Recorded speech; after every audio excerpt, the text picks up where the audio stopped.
ধর্ণা অবস্থান করছেন, রাত জাগছেন, পুলিশের বিরুদ্ধে অভিযোগও তাদের অনেক। তবে সেই পুলিশ কর্মীদের মধ্যেই একজনের প্রাণ বাঁচালেন জুনিয়র ডাক্তাররা। স্বাস্থ্য ভবনের কাছে মধ্যরাতে কর্তব্যরত এক মহিলা কনস্টেবল অসুস্থ হয়ে পড়েন। সেই মহিলার প্রাণ বাঁচালেন জুনিয়র ডাক্তাররাই। সেই ডাক্তারদের কাছে কৃতজ্ঞতা প্রকাশ করেন মহিলা কনস্টেবল। এই নিয়ে ওয়েস্ট বেঙ্গল পুলিশ তাদের ফেসবুক পেজে একটি পোস্টও করে। পোস্টটিতে লেখা হয়, সকলের তরে সকলে আমরা, প্রত্যেকে আমরা পরের তরে। গত রাত্রে বিধাননগরের স্বাস্থ্য ভবনের সামনে কর্মরত এক মহিলা পুলিশ আধিকারিক হঠাৎই অসুস্থ হয়ে পড়েন। শ্বাসকষ্ট হচ্ছিল তার। সেখানে আন্দোলনরত জুনিয়র ডাক্তাররা নিজেরা উদ্যোগী হয়ে আমাদের ওই সহকর্মীকে পরীক্ষা করেন, ইনহেলার দেন এবং তাকে নিকটবর্তী হাসপাতালে ভর্তি করানোর সময় দুই জুনিয়র চিকিৎসক সঙ্গী হন। সময় মতো হস্তক্ষেপ না হলে মহিলা আরও গুরুতর অসুস্থ হয়ে পড়তেন। আন্তরিক ধন্যবাদ এবং অকুণ্ঠ কৃতজ্ঞতা জানাই চিকিৎসকদের। বুধবার রাত তখন 12:30। পুলিশের তৈরি ব্যারিকেডের আগে রাস্তায় বসেছিলেন জুনিয়র ডাক্তাররা। কেউ খাচ্ছিলেন, কেউ স্লোগান দিচ্ছিলেন। তখনই হঠাৎ অসুস্থ হয়ে পড়েন এক মহিলা পুলিশ কনস্টেবল। তাকে অসুস্থ দেখে সেখানে আসেন জুনিয়র ডাক্তার বিপ্রেশ চক্রবর্তী। তিনি বর্তমানে SSKM হাসপাতালের DM রেসিডেন্ট হিসেবে কাজ করেন। তার সঙ্গে যান কলকাতা ন্যাশনাল মেডিকেল কলেজে কর্মরত চিকিৎসক ফাল্গুনী ভট্টাচার্য। ব্যাগ থেকে স্টেথোস্কোপ বার করে বিপ্রেশকে দেন তিনি। ডক্টর বিপ্রেশ চক্রবর্তী জানান, ওই মহিলা পুলিশ কর্মীর হাঁপানি বাড়ছিল, শ্বাসকষ্ট হচ্ছিল, অবিলম্বে ওষুধ ও থেরাপির প্রয়োজন ছিল, কিন্তু তার সঙ্গে কোনো ইনহেলার ছিল না। আমি সহকর্মীদের দিকে যাই এবং ইনহেলার চাই। 3 বার ঘোষণার পর ভিড়ের মধ্যে থেকে একজন ইনহেলার দেয়। আমি আবার দৌড়ে গিয়ে ইনহেলার দিই। তারপর সেই মহিলা পুলিশ কর্মী অনেকটা সুস্থ হয়ে ওঠেন। পরে জানা যায় মেদিনীপুর মেডিকেল কলেজের ডাক্তার নিবেদিতা তার ব্যাগ থেকে নিজের ইনহেলার দিয়েছেন। এরপর বিধাননগর পুলিশ কমিশনারেটের তরফে রোগীকে একটি প্রাইভেট হাসপাতালে স্থানান্তরিত করা হয়। সূত্রের খবর, সেই মহিলা পুলিশ কর্মী এখন সুস্থ। ডাক্তার বিপ্রেশ চক্রবর্তী জানান, ঘটনার পর একজন সিনিয়র মহিলা পুলিশ অফিসার আমার সঙ্গে দেখা করে আমাকে ধন্যবাদ জানান। তিনি আমাকে বলেন, আপনারা না থাকলে হয়তো আজ ওই পুলিশ কর্মীকে বাঁচানো যেত না। আপনারা তার জীবন রক্ষা করেছেন। ওই মহিলা আবেগপ্রবণ হয়ে আমার হাত ধরেন। আমি তাকে বলি, এটা আমাদের কাজ। এদিকে এই খবর সামনে আসার পর জুনিয়র ডাক্তারদের প্রশংসায় পঞ্চমুখ নাগরিক সমাজ। জুনিয়র ডাক্তারদের আন্দোলন এমনিতেই নজর কেড়েছে। এ নিয়ে আমাদের প্রতিনিধি সুজয় ঘোষের একটি প্রতিবেদন।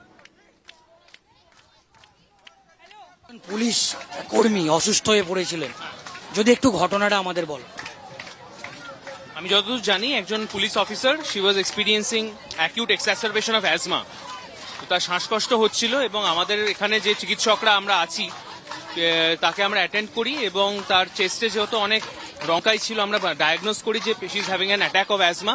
তাকে একটা ইনহেলার অ্যাডমিনিস্টার করা হয় এবং তারপরে একটা হসপিটালে নিয়ে যাওয়া হয়। আমাদের দুজন চিকিৎসক গেছিলেন ওনার সাথে এবং আমাদের টাইমলি ইন্টারভেনশনের জন্য ওনার প্রাণ বাঁচে, যেটা ওয়েস্ট বেঙ্গল পুলিশও তাদের ফেসবুক পেজে পোস্ট করেছেন। সো আমরা যতই প্রোটেস্ট করি, আমরা কিন্তু সবসময় চাই to serve mankind, to serve humanity, এবং এই ঘটনাটা is just a testament to that. এটাই। তোমরা তো আন্দোলন করছো এবং আমরা যেটা দেখলাম যে লাস্ট যেটা লাইভ স্ট্রিম, এই একটা বিষয়ের জন্য বৈঠকটা ভেস্তে গেল। আগামী দিনে যদি আবার রাজ্য প্রশাসনের তরফ থেকে তোমাদের কাছে প্রস্তাব আসে, তোমরা বসতে রাজি আছো? আমাদের যেরকম ডিমান্ড হয়েছিল সেই অনুযায়ী যদি আমাদের মিটিংটা হয়, তাহলে অবশ্যই আমাদের তরফ থেকে প্রতিনিধি যারা আছেন তারা বসবেন। না বসার তো কোনো কারণে, আমরা সবসময় খোলা মনে আলোচনার জন্যই রেডি আছি। এখন তোমরা কি চাইছো? চাইছি বলতে, আমাদের তো 5 দফা দাবি আমরা already we have made it public. আমরা চাইছি যে এটা নিয়ে একটা আলোচনা হোক, বিকজ এই যে স্টেলমেট সিচুয়েশনটা হয়ে রয়েছে, এই যে আন্দোলন চলছে, এটা আমরা চাইছি যাতে আমরা আমাদের যে ডিমান্ডটা এটা যত তাড়াতাড়ি ফুলফিল হয়, তবেই আমরা কাজে ফিরতে পারবো। কাজ আমাদের মন্দিরের মতন, আমাদের পুজোর জায়গা, সেখান থেকে আমরা বঞ্চিত আছি বহুদিন। যখন ডিমান্ডগুলো ফুলফিল হবে, সেটা আলোচনার মাধ্যম দিয়েই হবে আশা করছি, তখন আমরা ফিরতে পারবো কাজে। তো আমরা অবভিয়াসলি চাইছি এটাই যে গভর্নমেন্ট অ্যাড্রেস করুক ডিমান্ডগুলোকে, কংক্রিট স্টেপ নিক ডিমান্ডগুলো ফুলফিল করার প্রতি। এটাই।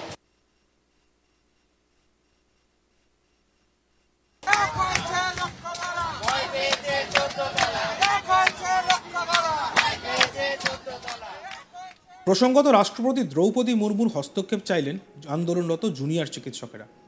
শুক্রবার ইমেল করে একটি চিঠি পাঠান তারা। তবে রাষ্ট্রপতির তরফে এখনো কোনো প্রতিক্রিয়া আসেনি। এই আন্দোলনে রাষ্ট্রপতির কোনো সাহায্য আসতে পারে কিনা বা সাহায্য করতে পারেন কিনা, সেই আবেদন জানিয়ে চিকিৎসকদের এই ইমেল। এই চিঠি উপরাষ্ট্রপতি, প্রধানমন্ত্রী ও কেন্দ্রীয় স্বাস্থ্যমন্ত্রীকেও পাঠিয়েছেন তারা। আন্দোলনকারীদের দাবি, রাজ্য সরকার সমস্যা সমাধানে কোনো তৎপরতা দেখাচ্ছে না। বর্তমান পরিস্থিতি ও যা যা ঘটেছে সব কিছু বিস্তারিত জানানো হয় ইমেলে। এই অচলাবস্থার অবসানেই চিঠি দেওয়া হয় তাদের। সুপ্রিম কোর্টের নির্দেশে তাদের কর্মবিরতি প্রত্যাহারের নির্দেশ দেওয়া হয়।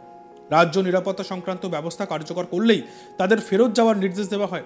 তবে থ্রেড কালচার সহ নিরাপত্তা সুরক্ষা নিয়ে চিকিৎসকরা এখনও উদ্বিগ্ন। এছাড়াও 5 দফা দাবিতে অনড় তারা। বৃহস্পতিবার নবান্নে মুখ্যমন্ত্রীর সঙ্গে চিকিৎসকদের বৈঠক হওয়ার কথা ছিল, তবে প্রশাসন লাইভ স্ট্রিম করতে নিষেধ করায় মিটিং ভেস্তে যায়। আন্দোলনকারীরা দাবি করেন, রাজ্যের কোনো সদিচ্ছা দেখা যাচ্ছে না। হাসপাতালে চিকিৎসকদের সুরক্ষা, নিরাপত্তা নিশ্চিত করা ও তদন্তকে প্রভাবিত করতে পারে এমন ব্যক্তিদের তাদের পদ থেকে অপসারণের দাবি নিয়েও সরকারের তৎপরতা দেখা যায়নি। এসব কিছু মিলিয়ে রাষ্ট্রপতির দ্বারস্থ হন জুনিয়র চিকিৎসকেরা। শুক্রবার 4র্থ দিনে পড়েছে আন্দোলনকারীদের অবস্থান প্রতিবাদ। বৃষ্টি ভিজে ত্রিপল মাথায় দিয়েও অব্যাহত আন্দোলন। স্বাস্থ্য ভবনের সামনেই আন্দোলনরত চিকিৎসকেরা অভয়া ক্লিনিক তৈরি করেন। এখান থেকেই রোগী দেখছেন তারা, মিলছে ওষুধও। প্রসঙ্গত আরজিকর কাণ্ডে অভয়ের মৃত্যুর তদন্তে ইতিমধ্যেই সিবিআই এর ভূমিকা নিয়ে প্রশ্ন উঠতে শুরু করেছে। তদন্তে নেবে 3 সপ্তাহের বেশি সময় পেরিয়ে গেলেও এখনো উল্লেখযোগ্য কোনো লিড সিবিআই এর হাতে আসেনি বলেই খবর। তদন্তে গতি আনতে উদ্যোগী হলো কেন্দ্রীয় তদন্তকারী সংস্থা। ধৃত সঞ্জয় নার্কো টেস্টের আবেদন জানিয়ে তারা শিয়ালদহ আদালতের দ্বারস্থ হয়। তবে কেন্দ্রীয় তদন্তকারী সংস্থাকে হতাশ হতে হয়েছে। জানা গিয়েছে, সঞ্জয় নার্কো পরীক্ষার সম্মতি দেয়নি। তাই বিচারক সিবিআই এর আবেদন খারিজ করে দেন।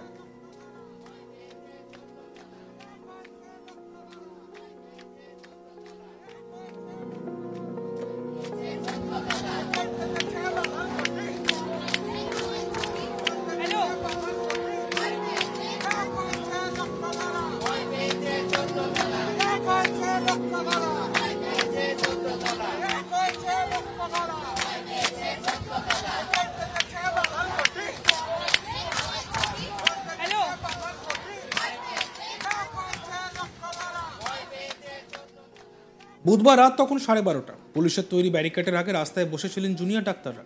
কেউ খাচ্ছিলেন, কেউ স্লোগান দিচ্ছিলেন। তখনই হঠাৎ অসুস্থ হয়ে পড়েন এক মহিলা পুলিশ কনস্টেবল। তাকে অসুস্থ দেখে সেখানে আসেন জুনিয়র ডাক্তার বিপ্রেশ চক্রবর্তী। তিনি বর্তমানে এসএসকেএম হাসপাতালের ডিএম রেসিডেন্ট হিসেবে কাজ করেন। তার সঙ্গে কলকাতা ন্যাশনাল মেডিকেল কলেজে কর্মরত চিকিৎসক ফাল্গুনী ভট্টাচার্য আসেন। ব্যাগ থেকে স্টেথোস্কোপ বার করে বিপ্রেশকে দেন তিনি। এই ঘটনা ওয়েস্ট বেঙ্গল পুলিশ একটি পোস্ট করে। সেখানে তারা লেখেন, সকলের তরে সকলে আমরা, প্রত্যেকে আমরা পরের তরে। ঘটনা 1, গত রাত্রে বিধাননগর স্বাস্থ্য ভবনের সামনে কর্মরত এক মহিলা পুলিশ আধিকারিক হঠাৎই অসুস্থ হয়ে পড়েন। শ্বাসকষ্ট হচ্ছিল তার। সেখানেই আন্দোলনরত জুনিয়র ডাক্তাররা নিজেরা উদ্যোগী হয়ে আমার সহকর্মীকে পরীক্ষা করেন এবং ইনহেলার দেন।